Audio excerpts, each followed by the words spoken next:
start. Hello everyone, myself Pankaj Saini from Nagpur, Haryana, and I have completed my master's degree from NIT Jaipur.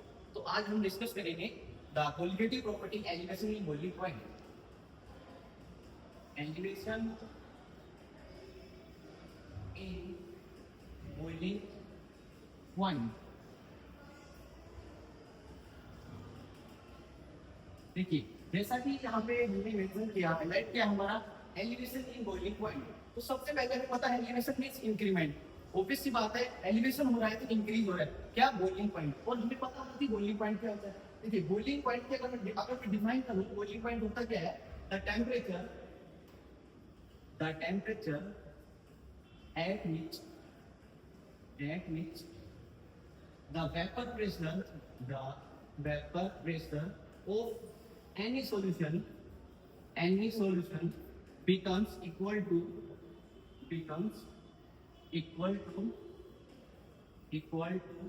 the atmospheric pressure.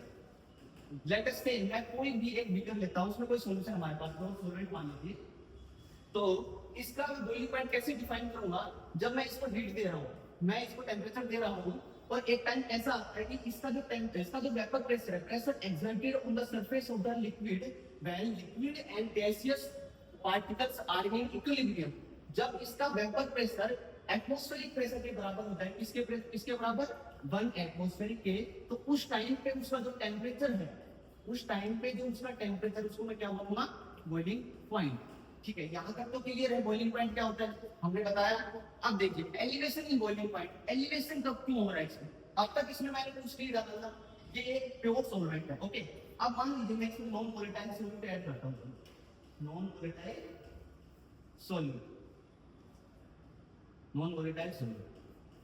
Volatile कोई भी solute मैंने इसमें add किया. Add करने के बाद क्या होता है वैसे सबसे पहले तो नॉन वोलेटाइल सॉल्यूट होता क्या है. नॉन वोलेटाइल सॉल्यूट को मैं जनरली अगर डिफाइन करूं the solute जो easily evaporate ना हो. The compound the species cannot be easily evaporate. मैंने जैसे ही इसमें नॉन वोलेटाइल सॉल्यूट ऐड किया तो क्या होगा इसका जो वेपर प्रेशर है वो घट जाएगा. क्यों घट जाएगा क्योंकि इसके जो सरफेस के ऊपर पार्टिकल्स जमा हो जाएंगे इसके उस सॉल्यूट के. ओके उसके सरफेस के ऊपर जैसे ही पार्टिकल जमा होंगे तो क्या होगा जो सॉल्यूशन हमारा बना वो इजीली इवेपोरेट तो नहीं पाएगा क्योंकि नॉन वोलेटाइल सॉल्यूट ऐड किया है. अब जिसकी इजीली इवेपोरेट नहीं हो पाना उसका वेपर प्रेशर भी कम होगा. अगर वेपर प्रेशर कम होगा तो हमें ज्यादा टेम्परेचर देना पड़ेगा किसके लिए उसको उसके बॉइलिंग पॉइंट तक ले जाने के लिए. मैं ग्राफ से बनाता हूं आपको देखिए. इधर मैं लेता हूं टेम्परेचर इधर मैं लेता हूं प्रेशर वेपर प्रेशर. अगर मैंने कुछ नहीं डाला तो पहले सॉल्वेंट हमारे पास प्योर सॉल्वेंट तो लेटेस्ट से उसका वेपर प्रेशर था कुछ इतना. ठीक है और जैसे ही मैं उसको हीट कर रहा हूं हीट करते जा रहा हूं एक टाइम ऐसा आया कि उसका जो वेपर प्रेशर किसके बराबर हो गया भाई मान लीजिए कि हमारे पास 1 एटमॉस्फेयर. ठीक है अब तक ये सिर्फ सॉल्वेंट का है. अब मैंने नॉन वोलेटाइल सॉल्वेंट इसमें ऐड किया. नॉन वोलेटाइल सॉल्वेंट ऐड किया ये सॉल्वेंट का है सॉल्वेंट. ओके अब देखिए मैंने नॉन वोलेटाइल सॉल्वेंट ऐड किया तो सॉल्यूशन बना हमारा. अब सॉल्यूशन बना तो उसका वेपर प्रेशर डिक्रीज हुआ हमने बताया. अब देखिए मान लीजिए थोड़ा सा इसका डिक्रीज हो गया वेपर प्रेशर लेटर से इतना हो गया. अब फिर से मैंने इसमें टेम्परेचर दिया बढ़ाते गया टेम्परेचर और फिर से एक टाइम ऐसा आया इसका वेपर प्रेशर किसके बराबर हो गया भाई एटमॉस्फेरिक प्रेशर के. अब हमने बताया था एटमॉस्फेरिक प्रेशर क्या बराबर हो गया वेपर प्रेशर तो उसको क्या बोलेंगे बॉइलिंग पॉइंट. अब देखिए लेट अस ये सॉल्वेंट का है हमने भी बताया तो ये सॉल्यूशन का है. इसको मैं डिनोट करता हूं टी से टी नोट से. और ये सॉल्यूशन का जो वेपर प्रेशर आया इसको मैं डिनोट करता हूं टी ओनली टी से लेटर से.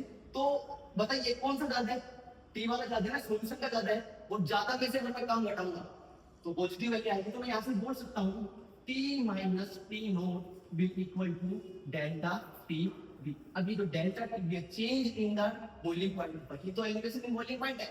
तो यही कंसेप्ट है किसका एलिवेशन इन बॉइलिंग पॉइंट का. अब देखिए यहाँ से क्या दिख रहा है अपने को जो पहले वेपर प्रेशर था इतना बाद में सॉल्यूशन का जो वेपर प्रेशर हुआ था तो मैं बोल सकता हूँ जो रिलेटिव लो वेपर प्रेशर है जो वेपर प्रेशर हमारा तो किसके डायरेक्टली प्रोपोर्शनल है increment of the boiling point delta T B.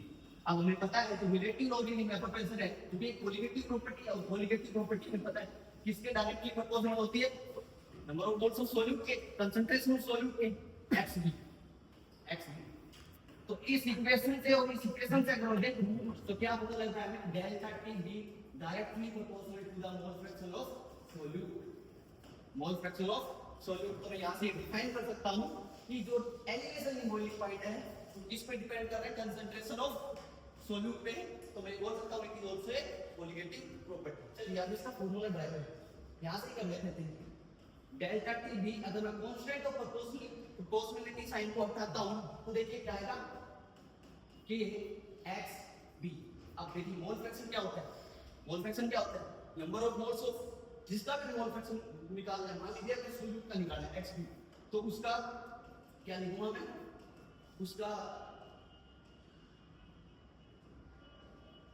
के इनटू उसका number of moles upon total number of moles n A plus B n B let us से हमारे पास एक सॉल्वेंट को मैं ए से डिनोट कर रहा हूं और सॉल्यूट को मैं बी से डिनोट कर रहा हूं ठीक है और मान लीजिए वो डाइल्यूट सॉल्यूशन है डाइल्यूट सॉल्यूशन अब डाइल्यूट सॉल्यूशन में किसकी कंसंट्रेशन ज्यादा होती है डाइल्यूट सॉल्यूशन में किसकी कंसंट्रेशन ज्यादा होती है सॉल्वेंट की तो मैं ये बोल सकता हूं the number of moles of solvent is greater than number of moles of solute तो मैं डिनोमिनेटर में एनडी तो डिनोमिनेटर में जो number of moles of solute की जो टर्म है उसको क्या कर सकता हूं नेगेटिव अब देखिए sir relative lowering vapour pressure क्या होता है relative lowering vapour pressure sir जो हमारा प्योर सॉल्वेंट था उसके रिलेटिवली हमने कंपेयर किया जो सॉल्यूशन का वेपर प्रेशर है उसको यहाँ पे आपने जो लगा relative lowering vapour pressure directly proportional to delta T B ये बात सही है सॉरी एक्स बी नहीं आपने ये जो रिलेटिव लोअरिंग वेपर प्रेशर को डायरेक्ट कनेक्ट किया डेल्टा टीबी डायरेक्ट बेस यहां एक्स बी आएगा